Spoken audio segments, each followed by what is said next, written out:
On peut dire ce qu'on veut au sujet de Mel Gibson, il y a une chose qu'on ne peut en tout cas pas lui retirer, c'est qu'il a des couilles.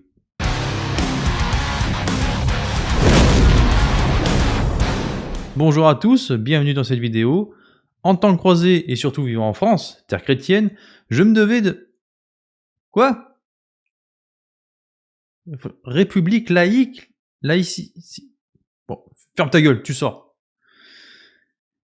Donc, comme je disais, je me sentais fortement obligé de parler de Christ, notre Seigneur, et donc, pour en parler, il faut que je vous parle du meilleur film selon moi à son sujet. Nous allons donc revenir sur La Passion du Christ de Mel Gibson. Le réalisateur n'a pas sorti beaucoup de films dans sa carrière, mais on peut dire qu'à chaque fois il a accouché de chefs-d'œuvre.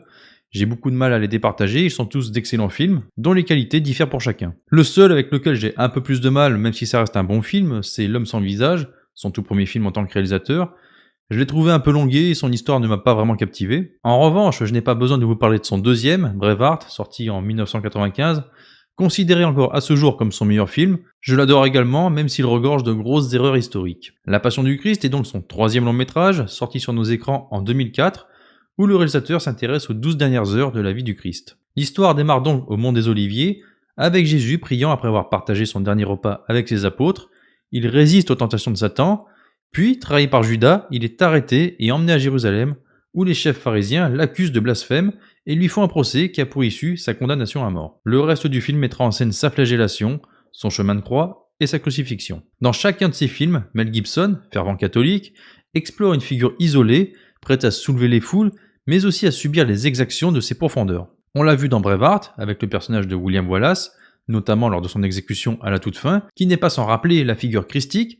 Rien d'étonnant donc à ce qu'il traite directement de l'histoire du Christ en personne, où la foule déchaînée s'acharne sans relâche pour faire crucifier Jésus. Le film a suscité une immense controverse autour du réalisateur, accusé de véhiculer un message profondément antisémite, les Juifs étant représentés comme un peuple cruel et déicide. En effet, les Juifs sont ici montrés comme les seuls meurtriers de Jésus, les Romains n'ayant été que les bourreaux, agissant selon leur volonté. Mais j'ai envie de vous dire, c'est ce qui est écrit dans la Bible, et Mel Gibson n'a fait qu'appliquer ce qu'il a lu, notamment le chapitre 26 de l'évangile selon saint Matthieu, dans le Nouveau Testament, scène que l'on peut voir en début de film, dans laquelle le grand prêtre demande à Jésus s'il est le Fils de Dieu, et que ce dernier lui répond « Toi tu l'as dit, cependant je vous dis, désormais vous verrez le Fils de l'homme assis à la droite de la puissance, et venant sur les nuées du ciel. » Suite à cette phrase, le grand prêtre déchire ses vêtements en criant « blasphème », et demande l'avis de tous les autres qui disent qu'il mérite la mort. Alors, à titre personnel, je pense plutôt que Jésus a été crucifié pour des raisons politiques. Selon les évangiles, Ponce Pilate, gouverneur romain de Judée, finit par condamner Jésus, bien à contre-cœur. Il se fait même l'avocat de Jésus en disant « Je n'ai rien trouvé en lui qui mérite la mort ». C'est l'aristocratie juive et ses chefs, les grands prêtres, qui demandent que Jésus soit mis à mort. Si Jésus se prononce en faveur de l'impôt dû à l'empereur, il conteste par contre le paiement de l'autre impôt que payaient également les juifs, l'argent sacré. Une somme destinée à Dieu, en fait versée aux prêtres, source de grande richesse pour l'aristocratie juive. C'est en cela que le message du Christ est contestataire. S'il est normal qu'un empereur étranger perçoive un tribut, il est au contraire aberrant de croire que Dieu puisse souhaiter qu'on lui verse des pièces d'argent. Dieu n'a que faire d'une somme en métal précieux. Le tribut qui lui est dû ne peut être matériel. La fiscalité religieuse, pilier de la puissance économique du clergé, est ridiculisée par Jésus, qui lui oppose un nouveau tribut purement spirituel. Il remet ainsi en cause l'existence même des prêtres et du temple de Jérusalem. Jésus est donc condamné par une élite soucieuse de maintenir sa domination. Pilate, d'après les évangiles, n'en est pas moins coupable par sa lâcheté. Craignant lui aussi pour son poste, il accepte de valider la condamnation tout en s'en lavant les mains. Mel Gibson met donc en valeur le fait que ce sont les Juifs les responsables de la mort du Christ. Il y a donc eu de grosses retombées, certains souhaitant même la suppression du film. Le magazine New Yorker a même qualifié le film d'être la plus grosse propagande nazie jamais vue depuis la Seconde Guerre mondiale. Mais pourtant, rien ne justifie ces accusations. Pour Mel Gibson, la mort du Christ est l'œuvre de tous les hommes. Il s'est même un peu écarté de l'évangile pour les valoriser, avec le personnage de Simon de Cyrène, dont le rôle est augmenté, afin de prendre Jésus en pitié lorsqu'il aide à porter sa croix, ou bien encore Véronique, la femme qui, selon une tradition ancienne, a offert à Jésus un linge sur lequel se sont imprégnés les traits de son visage. Devant l'évidence du fait que le film n'est pas antisémite, ses détracteurs se sont attaqués à un autre sujet pour le discréditer, sa violence excessive. Qui allait croire caractériserait le film. Alors oui, le film est très violent, mais elle n'excède pas celle de bien d'autres films que les adversaires de Mel Gibson ne songent pas à dénoncer. Puis je ne sais pas comment ces gens se représentent une flagellation, ni une crucifixion. Effectivement, si on se contente de lire la Bible ou de se le faire raconter au catéchisme à l'école, l'impact visuel n'est pas le même qu'une représentation réaliste de ce que c'est. Et je pense que Mel Gibson a voulu réhabiliter cette violence pour que nous nous rendions compte du sacrifice du Christ à sa véritable échelle. Les esprits traumatisés par quelque chose retiennent bien plus facilement ce qu'on cherche à leur montrer, et on peut dire que c'est franchement réussi pour la passion du Christ. Même une personne non croyante ne peut qu'éprouver du respect pour l'être humain qui a enduré ce supplice. Les accusateurs redoutaient que cette passion ne désensibilise les jeunes et fasse d'eux de véritables drogués de la violence, incapables d'apprécier le vrai raffinement de notre culture. On traite même Mel Gibson de pornographe de la violence, sauf qu'il est tout le contraire. Il n'a jamais mêlé systématiquement violence et érotisme dans ses films, comme on voit de partout de nos jours. Et excusez-moi, mais de la violence, s'ils ne la voient pas dans ce film, ils peuvent la trouver dans des milliers de films bien pires que celui-là. Je pense même que Mel Gibson dénonce profondément la violence de notre société à travers ses films, au lieu de la glorifier comme ça se fait de partout. Vous avez certainement vu les vieux films chiants traitant de l'histoire du Christ qu'on nous passait quand on était gosse. Avez-vous ressenti cette indignation découlant du traitement subi par le Christ? Avez-vous ressenti une profonde admiration à son égard?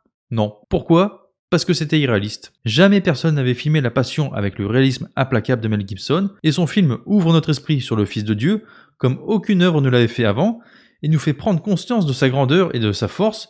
Il est le véritable super-héros de l'humanité. C'est comme le soldat Ryan. Pour restituer toute l'horreur et l'enfer auquel pouvait s'apparenter la guerre, Spielberg avait fait le choix de la montrer telle qu'elle, sans artifice. Mel Gibson en fait de même avec La Passion, sans rien y ajouter. Il ne montre peut-être pas tout, mais suffisamment pour épouvanter tous les conformismes. Il faut donc commencer par absoudre le film du reproche absurde d'aller trop loin, d'exagérer à plaisir les souffrances du Christ.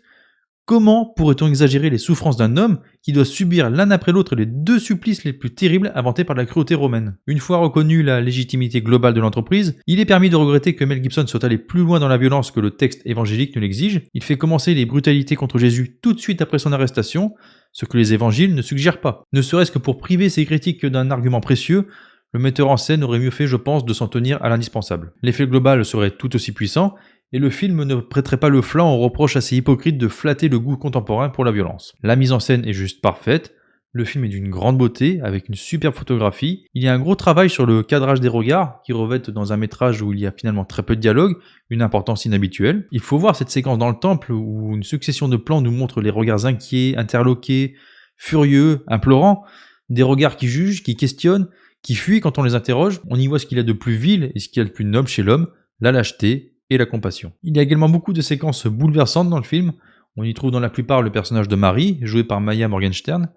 Elle transpire l'émotion et transperce littéralement l'écran. Elle a joué l'une des scènes les plus fortes émotionnellement qu'il m'ait été donné de voir, et elle a mis à mal mon orgueil masculin, qui n'a pu retenir ses larmes lors de la scène où elle doute, se retient, pour finalement s'élancer vers son fils qui s'écroule sous sa croix, se remémorant en même temps le passé lorsqu'elle volait à son secours, lorsqu'il était encore enfant, et j'en ai encore les larmes aux yeux, rien qu'en y repensant. Évidemment, Jim Caviezel est lui aussi phénoménal dans le rôle de Jésus.